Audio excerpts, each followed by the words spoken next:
All right. We are live. What's going on, everybody? Chat buzzing. We got the JMs all around. JM from myself on my new YouTube channel. We'll talk about that. JM, Irony Duck, MMMs, J, Tony, John Vargy, Ace John, Josh Allen, Big Red Hunter, M&M's again. You're here. We got you. Steve. What's going on, everybody? Can't believe it. It's been 4 years of Own the Moment. We're representing with the OTM t-shirt. We got the OTM, or Jolly Jokers, I should say, coffee mug, JM for a little late afternoon coffee. Coop's going to be joining me on the stream. Justin may or may not be joining at some point. But first, we got to kick this off. I feel like when it's a birthday celebration, we gotta throw back. It's the OTM NFT launch video, right, Coop? That's the one. 3 minutes, 20 seconds of pure goodness. We got to throw it back to where it all begins, and then Coop and I are going to talk some Super Bowl. We're going to talk this crazy Luka trade going down the NBA. Just catch up with everyone, and then also share with you a little new update that we got of a podcast that Coop and I are going to be starting. So let's jump in. Happy birthday, OTM, number 4. Producer Coop, can we please prepare for launch?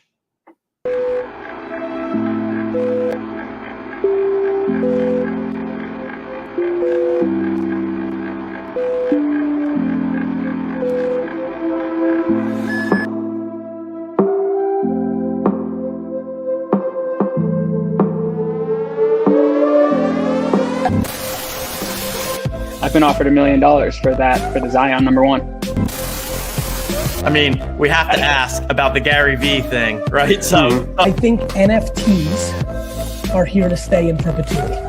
I think the NBA is one of the great IPs in the world. So I'm extremely bullish.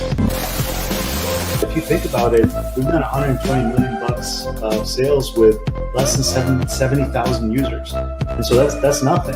You know, that's the purpose of what's going to be possible for this when we take it real mainstream. Do you get some anxiety opening these things at all? Yeah, hell yeah! It's like when I was a kid when I opened up baseball cards. Yeah. You want to do it already? You ready for this? No. Boom shakalaka! You know what is also great is that I believe we have figured out The sound? the sound. Oh, producer Coop is shaking his head. He doesn't know. I know he's put some work into this. Oh, shake your head no, Producer Coop? We tested this. All right, let me know if you guys hear this. We ready for it? Let's do it. We're hitting open pat. We're hitting open pat. All right, I'm getting the marketplace up so we can get some valuation here. You guys hear the music or no? No, we don't. He's on fire! Listen up. Give me a go, no go for launch. Booster. Go. Retro. Go. Vital. We're go fly. Guidance. Guidance go. Surgeon. Go flight. Ecom. We're go fly. GNC. We're go. Telmute. Go. Control. Go fly. Procedures. Go. Inco. Go. FAO. We are go. Network. Go. Recovery. Go! Capcom. We're go fly. Launch control, this is Houston. We are go for launch. Roger that, Houston.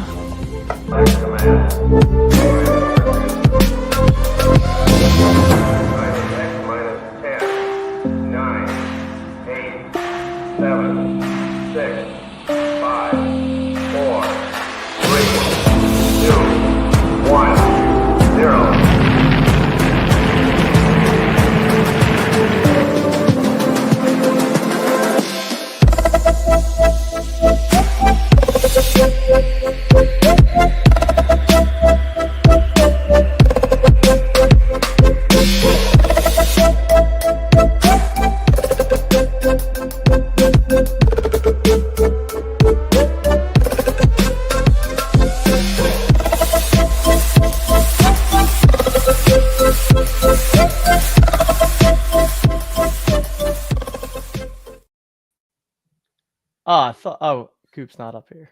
I thought you were up here, Coop. Why? We gotta do this. Almost had everything. Man, that video gets me every time. So many good little nuggets in there. I just that video is truly epic. What a journey. You look like you're 10 years old in the first one, Dustin, with the backwards hat.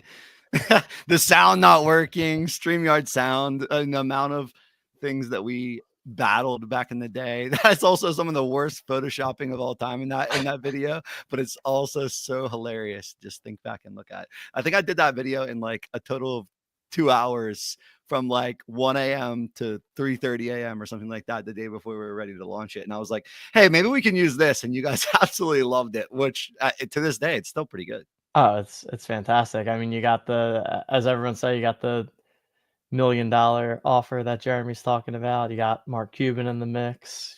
You got Roham. And then I just find it funny to see like the OG OTM logo, the OG OTM website, the glorified Excel sheet. Things have come a long way from there. Yeah, the like Ace John said, the OTM on the rocket, like, oh, so good. Easy, Sean. You're hitting me right in the heart. Like it's a dagger in the heart. Every time I see it, I crack up. I laugh so hard. I love I love the comments. Someone was like, "This video is way too long." yeah. I think they said that way too close into it too. It's like, do they know how long it is coming? Or like, had they seen it before and they know it's too long, or they already thought it was too long? 30 seconds into a 3-minute video, but what a ride! What a 4-year ride, man, so far. So it's been awesome, and happy to be here chatting about it. So yeah, absolutely. Birthday celebration, you always gotta go back to the throwbacks, and we still got some people that I feel like in chat that have been on the ride with us all along. 4 years, rockers, going strong, good times. OGs. The screenshot of the OTM account valuation of 300K always gets me too. I had one time where my account was 300K, not so much anymore, but hey, good times, everyone, good times. Truly crazy. I couldn't afford to buy some of the moments that I could buy these days. Back then, I had to go to my good pal TJ for a 50% loan. On we got that LeBron. I got 2 shared LeBron tribute dunks. That was supposed to be my retirement plan, but maybe not so much. Oh man. Well, let's see who we all got. We had a bunch more people joining us in chat here. Where did I leave off? Ace John says it's on X. It is, but it's also on the YouTube channel, so you can chat on either of them.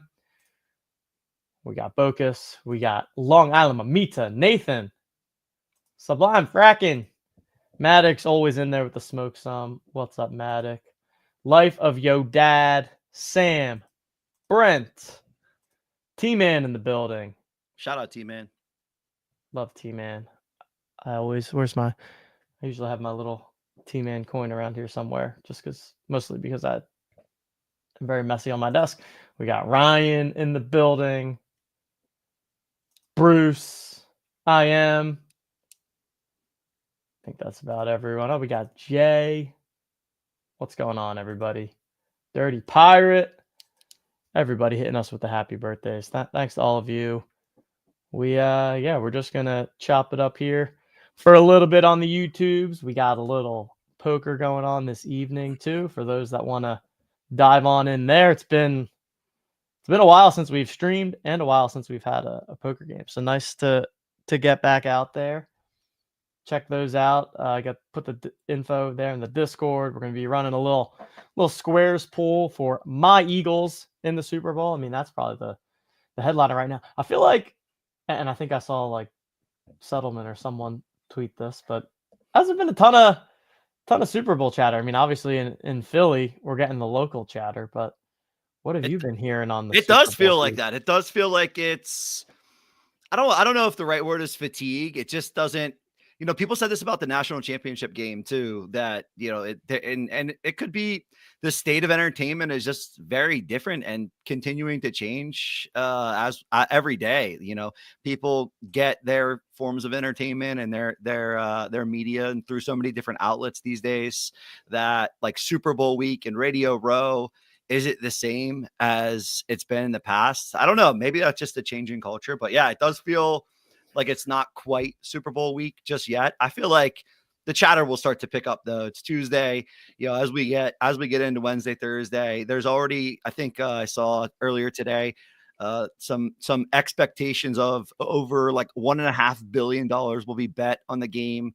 The state of the betting market is continuously changing too. So I just think our attention spans get shorter and shorter every day, seemingly, with the amount of technology that we're surrounded by. So maybe it's just a little bit different. But yeah, Settleman did say, him and Snapback Sports, shout out him and his all the stuff he's doing. But he said it's not as hype. But I don't know that you could have ever had a better game than Eagles Chiefs. Like, yeah, it's going to be a great game. I mean, it's a little bit of the chalk matchup, but what would it be like if it was best Bills Commanders? Like, I can't imagine there would be any more hype. There certainly would be less overall interest across the country, I'd have to imagine. I mean, there's probably some fatigue with the Chiefs going for 3 in a row, but it's sort of history. You're getting to watch potential history here. If your Birds don't take care of business, I guess we'll find out.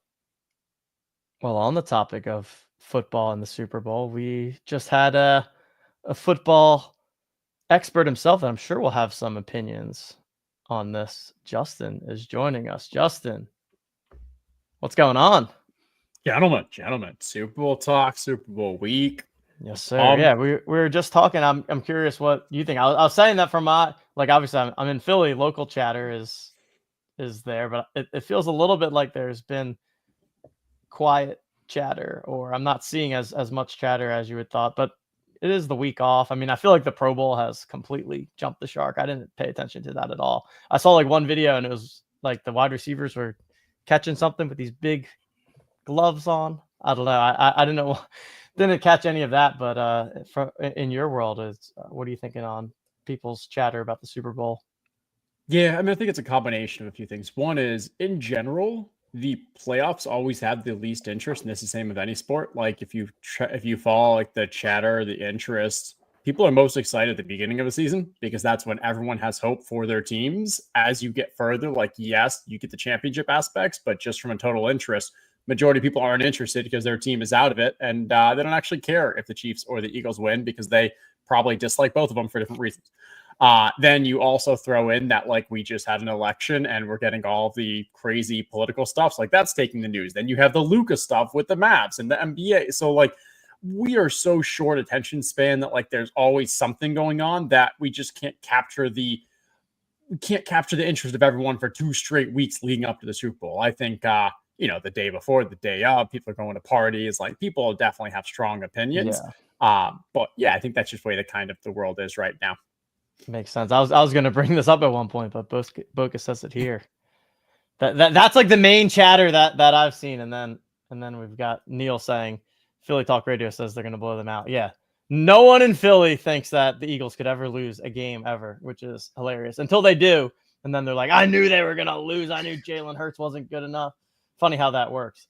But yeah, this whole like Chiefs script thing is really taking off. So maybe that is so in the forefront now that they have to put the calls in favor of Eagles this time around. I'm starting to think that's going to be the case.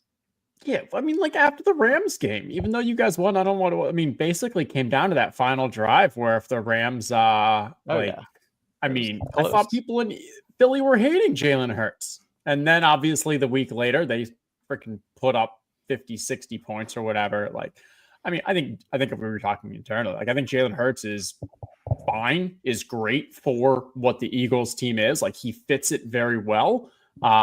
Ridiculous to kind of think that you're going to have a better option out there. And I don't know. I personally think that the current team, the Eagles, have a higher gear than the Chiefs. Like the top 10% performance of each team, the Eagles is substantially higher. But I think the Chiefs win this game more often than the Eagles, just from a level of consistency standpoint. And Vegas believes what you're saying, right? -1.5 for the Chiefs. If Philly really believes they'll blow them out, I mean, not a ton of value money line wise, plus 100, but clearly Vegas believes in the Chiefs. I mean, Patrick Mahomes is the next Tom Brady. He just knows how to win games. It doesn't matter who he has around him. I mean, quite frankly, if anyone is coming out of their shell, it's the Chiefs' weapons to me. Worthy has looked better than he's looked for most of the year. He looked explosive in the championship game. I mean, I don't know. Kelsey really didn't do anything, so Kelsey's bound to have a decent game. I just feel like there's a lot to stop on both sides of the ball, and I don't think anyone really ever gives the Chiefs' weapons the credit that they might be due ultimately. So we'll see. Clearly, anybody I think would take Mahomes over Hurts, but I think outside of that, the Eagles have everything on their side. So is Mahomes really the X factor? I guess we're going to find out. Coaching too. Does Saquon have another 50+ yard touchdown in him, or are the Chiefs going to shut that down? It's like if people want some fun bets, they don't actually have much of a rooting interest. Make 2 parlays. Go take the Chiefs to win and the under, and then go take the Eagles to win and the over, because that's most likely how this ends up happening. Is if the Eagles win, it's because the Eagles are kind of ahead most of the game, and then Chiefs have to play a faster pace. Chiefs have to throw a little more. Game opens up.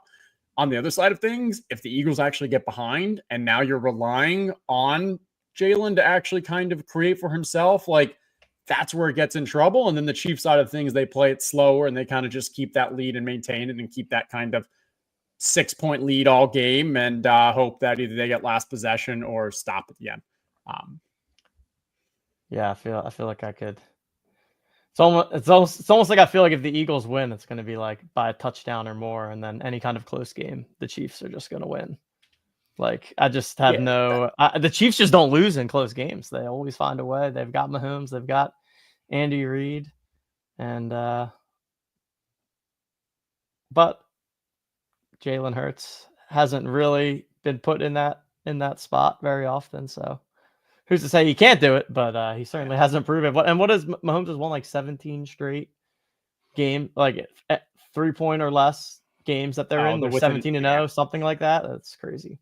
That's crazy. And I mean, I think that obviously there's a level of kind of luck and variance there to have it that consistent, but also a lot of it has to do with, like I mentioned, coaching. Like the coaching standpoint, we've in past years have joked about Andy Reid calling a bad timeout or clock management here and there, but like from a actual game plan, from game planning to scheming to actually in-game management, I think Andy Reid is like currently probably in a league of his own from a coaching standpoint. Probably throw McVay in there too, but yeah. Agreed. I mean, Saquon's going to have a 50-yard run, right? Like he basically, if he gets a 15-yard run, it's a 25. It's a 25-yard.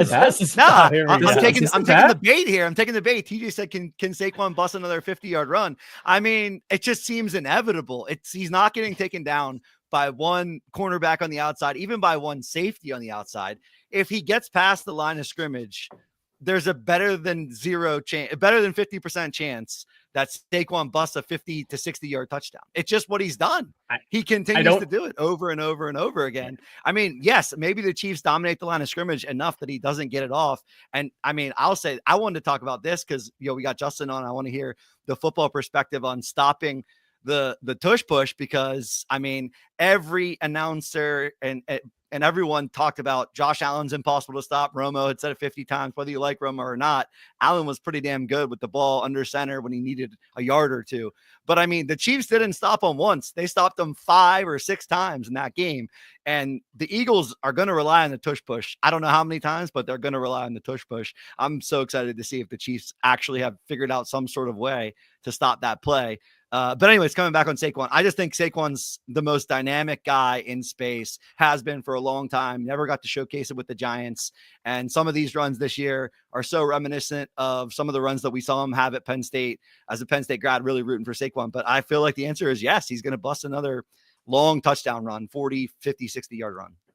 Yeah, the Josh Allen tush push was not really even the tush push. Like the way that he runs it was so different. Yeah, it's just like a QB sneak. And it's just kind of it's definitely different. Like he's going over the top. The time that he like may or may not have fumbled and such, and like it's a completely different play. I still think that I don't believe that the league has caught up to the tush push, but we have seen this year the tush push has been a little less effective than it has in past years. Not substantially, but a little. But I think that's more to do with Jalen Hurts just not being healthy. And like when he doesn't able to use those 2 tree trunks of quads to actually help push him through and get through that line, I think that's why it may have lost a little of effectiveness.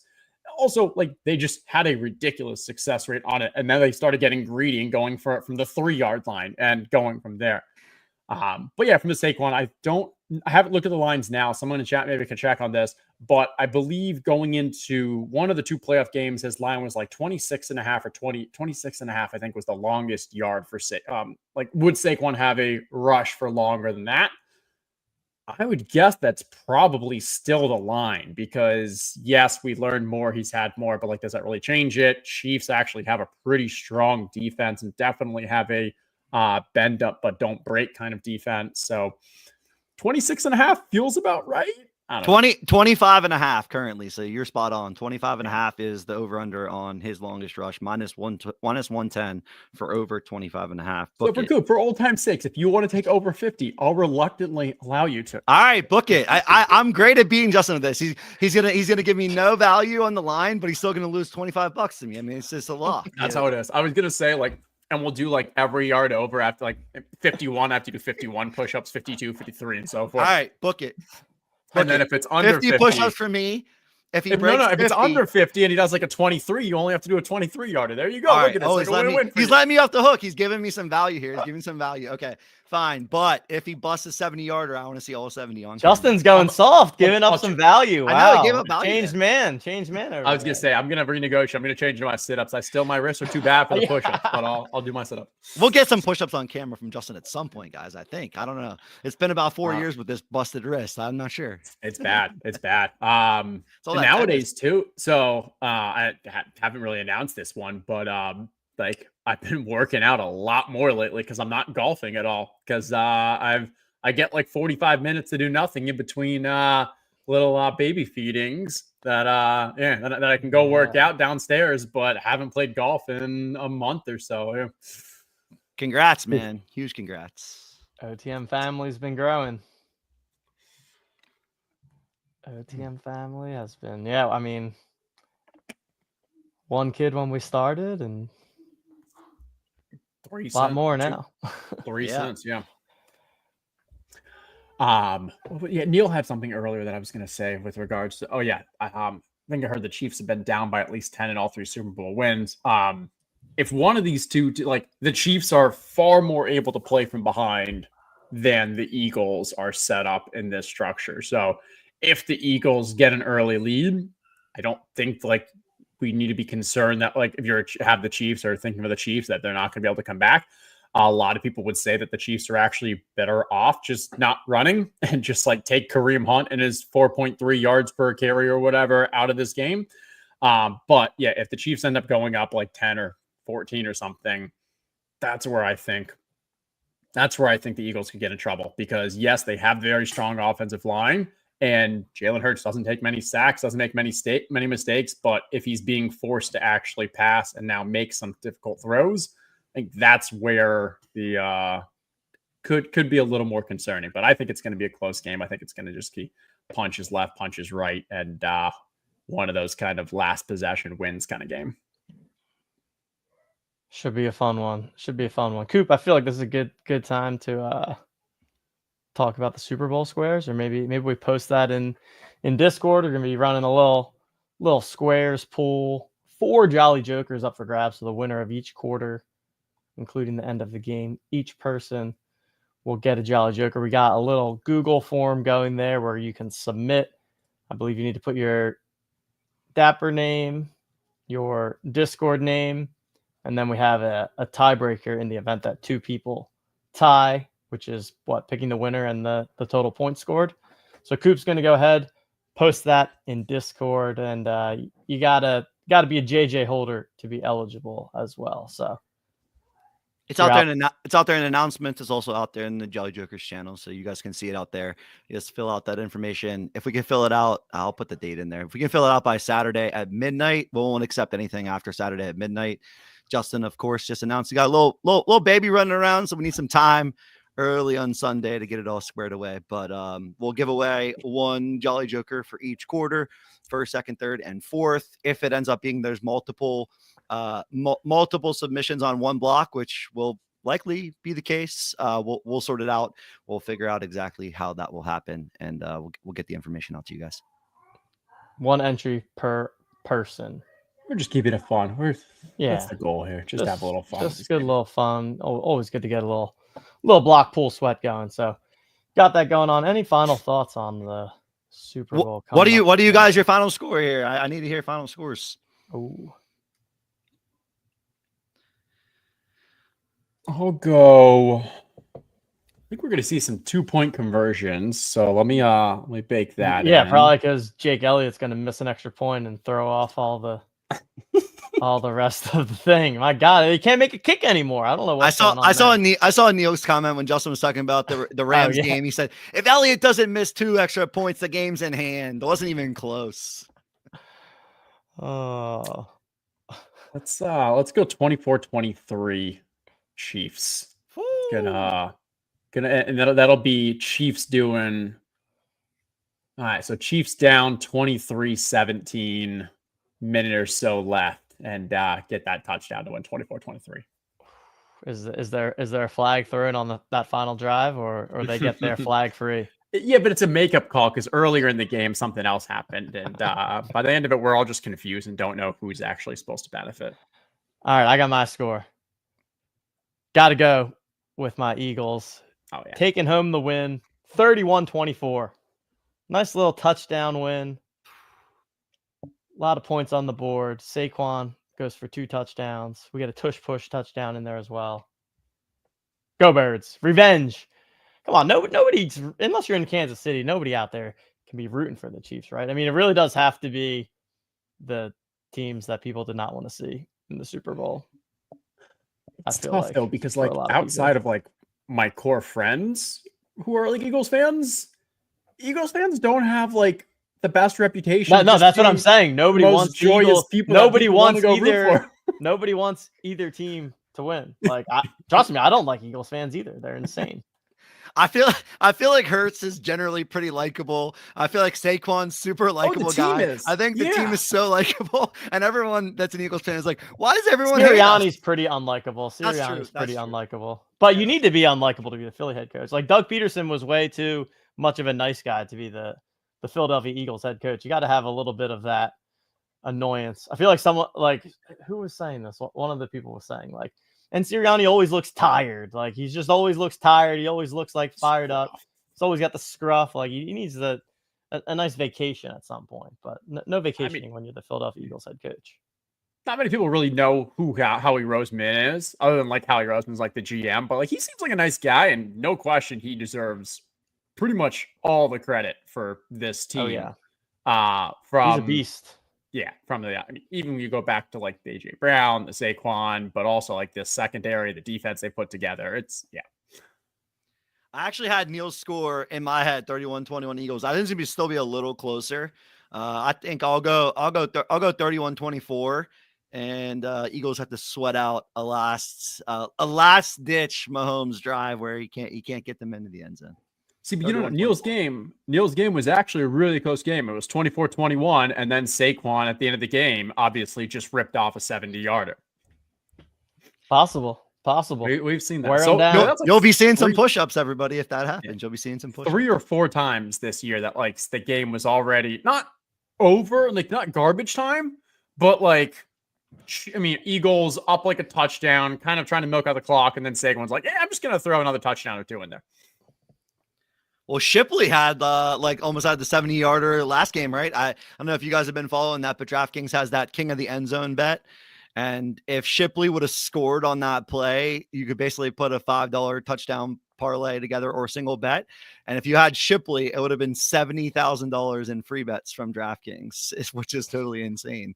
Yeah, a pretty insane thing to think about happening. But yeah, I bet you Shipley gets a lot more $5 touchdown bets in the event that he somehow breaks a long one. But I doubt they're taking Saquon out of this game. So who knows? People love those kind of bets, huh? Bet a lot to win a lot. I was so bet a little to winning it. so close I've to got- winning it every time. I've got a fun bet that involves you guys. Uh-oh. I've got $97. That's the most they would allow me to bet on Penn State. Abdul Carter at 60 to 1 to get first overall pick. Love that. Look at that. All right. And I think he's up to like plus 180 right now. And a lot of people mocking him as their #1 overall. Yeah, it's a great bet. Love 60 it. to 1, you got it? Wow. What a number. And then When did you bet it? When did you bet it? I could probably find on my bet slip, but probably about a month ago, maybe. Okay. So it was during the playoffs? Oh yeah. I mean, Yeah. playoffs are still going on. Oh, you mean those? No, playoffs? I'm at college playoffs. See if I'm 93.75. They forced. I did 50, and then I wanted to see how much more I could get, and then they wouldn't. They're like, we're only gonna let you do 43.75 more. That's awesome. It doesn't say when it was made though. Nice bet. Fantastic bet. All right. I think that just about covers it on the Super Bowl. Look at the chat. We got a pro Eagles chat, so we love to hear that. Philly ride it or die. Heading into the Super Bowl. As I said, that TJ the Penguin comes in with another Chiefs one, but as far as I was looking, we were seeing mostly Philly in the chat there. A lot of Eagles.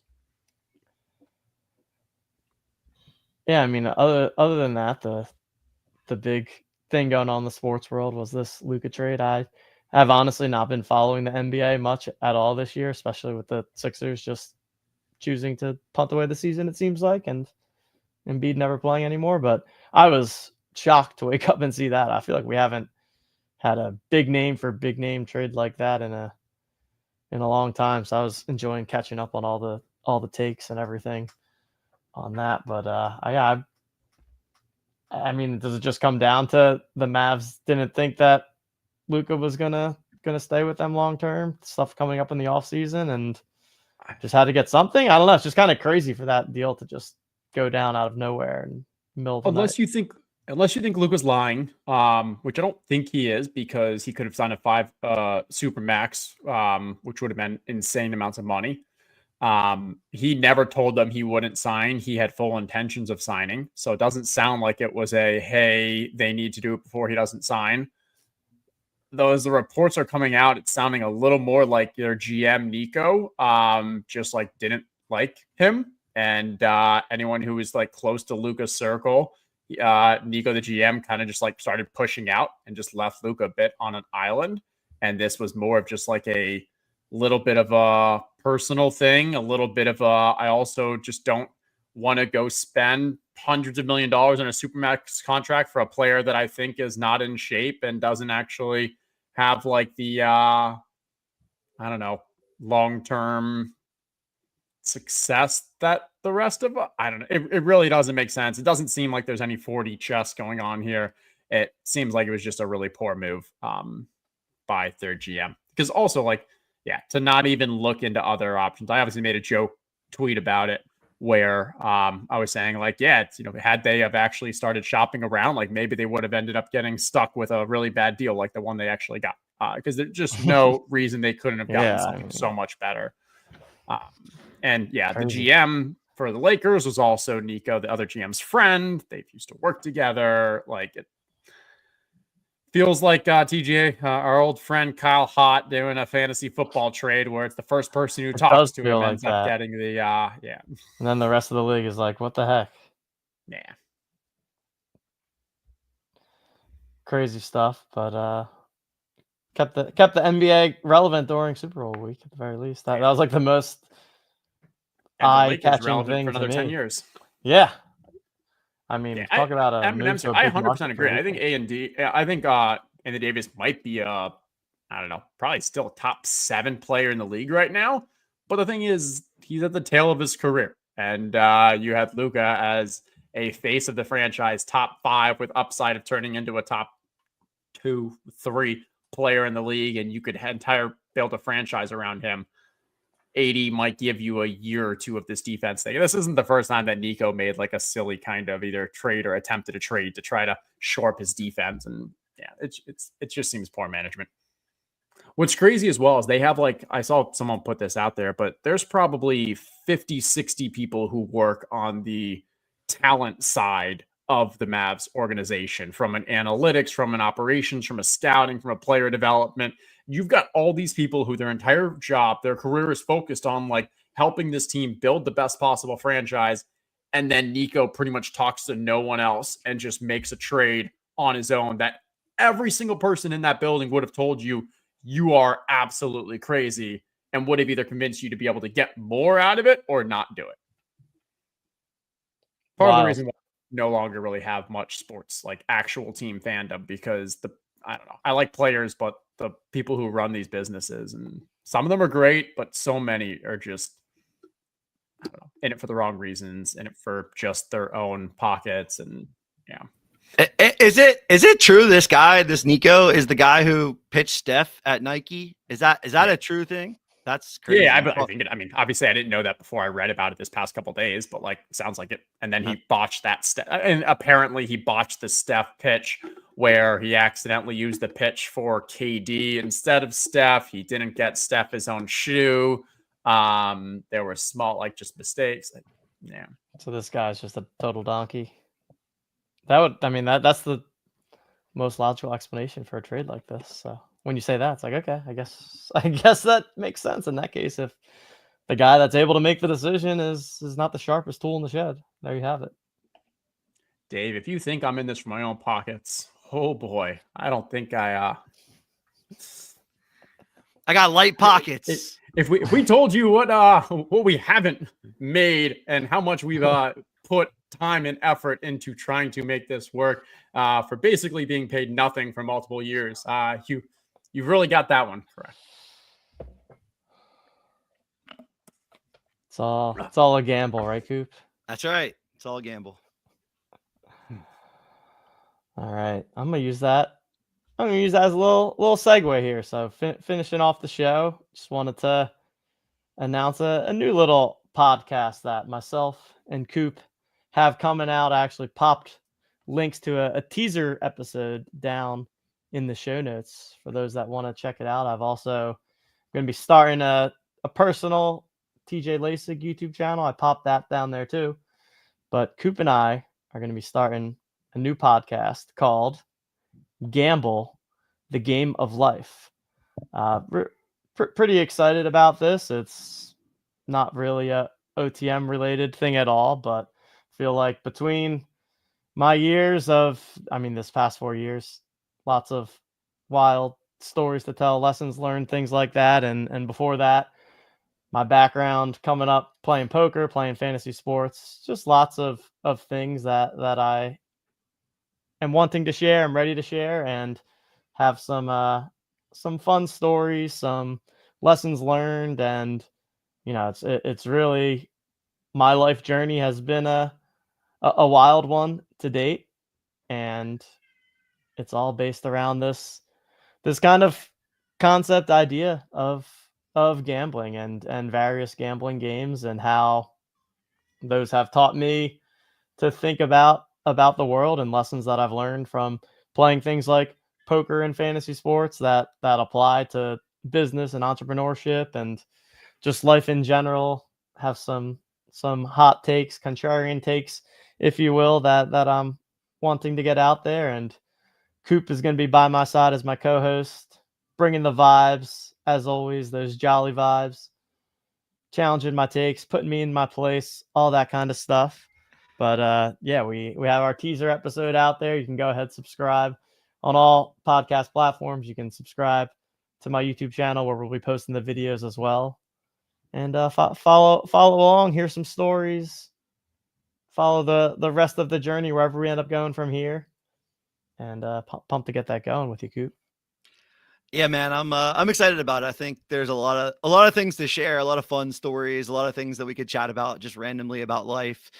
People used to always tell me, and I think Justin, you've said this before, but like life is all about math, and I never understood what the hell that meant. And then I left a corporate job to come work with Justin and TJ at OTM, and man, everything really is just a gamble when you open up your eyes to almost every life decision, whether it's what school you attend, what job you take, when and who you get married to, when you might have kids, what you do for fun in your spare time. Like everything truly is this game of probability and gambling.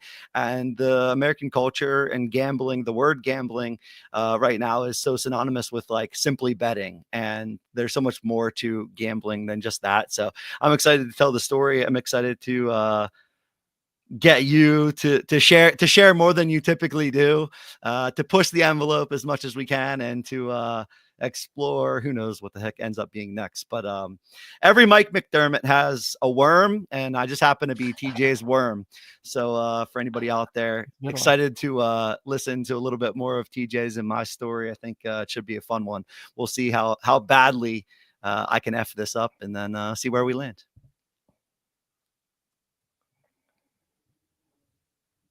TJ, would you have thought that you were the worm or Coop was the worm in this relationship? Come on now. Come on. You're going to jail? I don't know. I don't know. I'm going back and forth now. I feel like I could see a world where TJ's I'm the worm. This might be this officially. Hold on. This might be the best compliment I've ever got from Justin right now. It's happening live right here. Justin's the Joey Knish for sure. Just grinding, paying that rent. Just knitting it up. I'm trying to think like, okay, so which one of you, I guess TJ be more willing to take some stacks aside and go sit at the table and lay it on the line. I get that. Yeah, but then at Coop, I can't see you being the one who's trying to get TJ to bottom deal to him and trying to lay down those kings. Well, I'd be pissed if I did it and then TJ laid down the kings. That's for sure. If I ever did it and he laid down the kings, I would not be happy about it. That's for damn sure. I don't know. I don't think either of you are warm, but I love it. No, but I really do think it's going to be a fun story, fun podcast, talk about random stuff. Would love to hear what you guys think as soon as we got the journey started. I mean, these days betting and true like gambling in its form is all about sort of friendships and, sharing tickets and stuff like that. I want to hear what you guys do. Want to hear what people's perspectives are on gambling, the industry. Want to hear what people's life journeys are about. So really the podcast can go all over the place. And I think TJ already has about 10 episodes mocked up, so I'm excited to get it going. That's for sure. Yeah, I got some ideas. First one is just going to be covering the backgrounds and the start in poker, and I mean a lot of it for me, Justin, for sure. Really took off when we met back working at Capital One. Introduction to DFS and the glory fantasy draft days. I mean that was the big star for me. And yeah, it's just, I feel like another one of the things for me is like, it's interesting how the dots connect over time when you have no idea in the moment that like it's going to connect in that way. I was chatting with Cooper earlier. Like we had a Slack channel.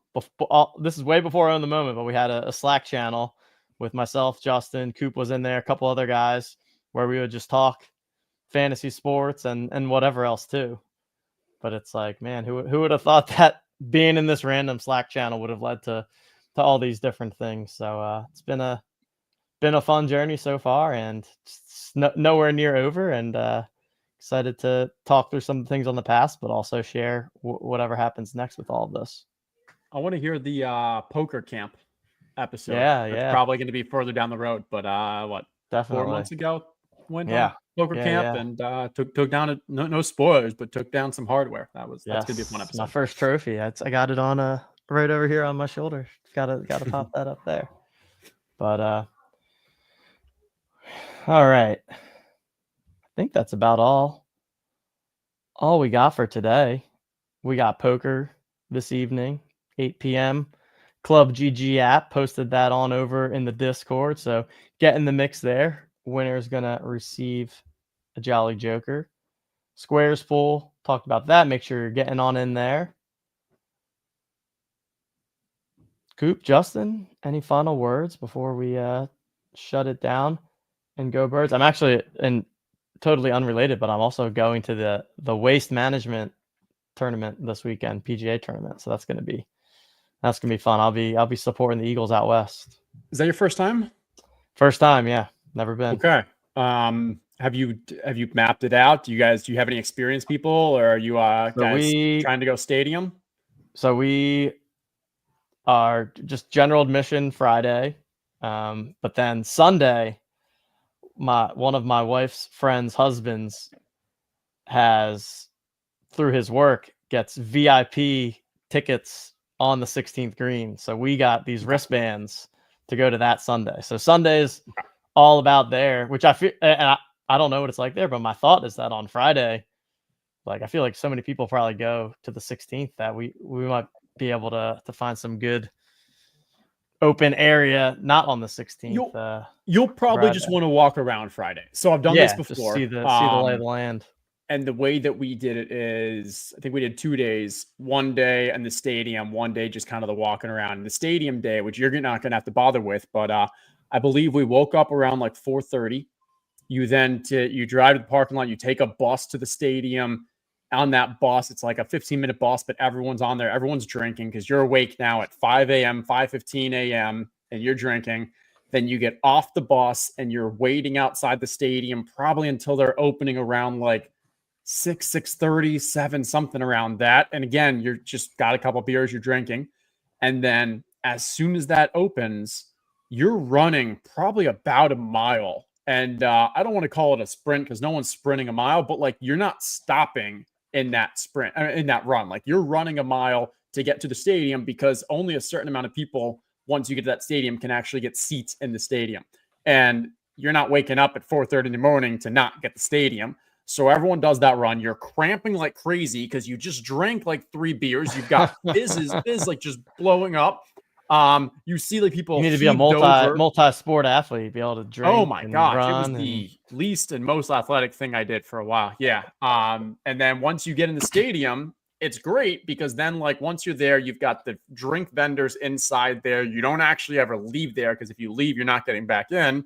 But you and your friends can have spots, and then it's just literally betting all day on which caddy gets the green first, who's going to get the closest to the pin, which putts are going to be made. So you'll get to skip the hard work to get there, but that Sunday will be fun. And then Friday for you, it's just going to be people watching. The amount of co-eds that are the Arizona State co-eds that are wearing high heels at this golf event and just falling, sliding down hills, like it is a shit show. And last year, I feel like in particular, it was like really bad, if I remember, because the weather wasn't so good. So I'm curious if because I think the story with last year's was that the weather was so bad, and then like basically just anyone was able to get in. Like they for tickets. Yeah, they like weren't able to check tickets anymore. They just like lost control essentially. And then what they did is they shut down all the alcohol and yeah. So hopefully they don't rein it in too much. Well, reining in a little bit wouldn't be so bad, but I'm excited. I mean, it's been on the bucket list for a while, so that'll be awesome. I'm out there with 2 other couples. It'll be a good time. What are you guys doing Saturday then in between? You got to play it all, or?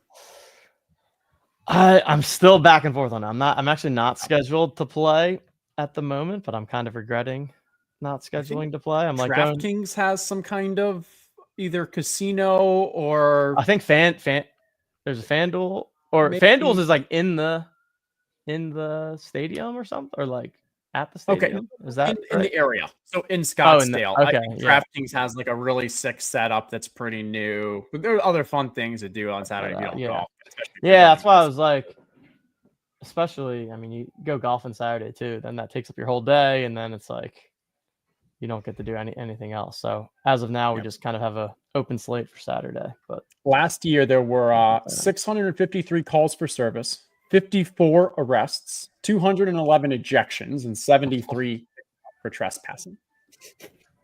That's unbelievable. Oh man. We'll see. We'll see what this one is like. All right, Coop. Any final thoughts? No, man, have fun out there. I think it's always definitely been on my bucket list a while. I'm happy to get the experience through you, hear how it is. But Justin, I agree. I've heard so many stories, saw the videos of people doing the sprint. I feel like at some point in time they're gonna have to shut that down. Someone's literally gonna get trampled and die. I just pray that every year it's not that video where someone's getting absolutely trampled on by, too many people that had 6 or 7 beers by 6:30 a.m. But overall, yeah, I'm excited to hear your experience. And then heck of a day for you on Sunday, man, being in VIP on the green and then right into whatever you end up doing for the Super Bowl.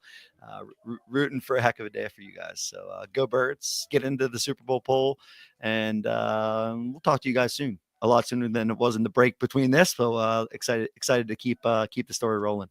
Yes. All right, everyone. Enjoy the big game. Enjoy the weekend. Good luck on the squares pool. Good luck in poker tonight. Talk to y'all soon. ELGSES. EAGLES Eagles.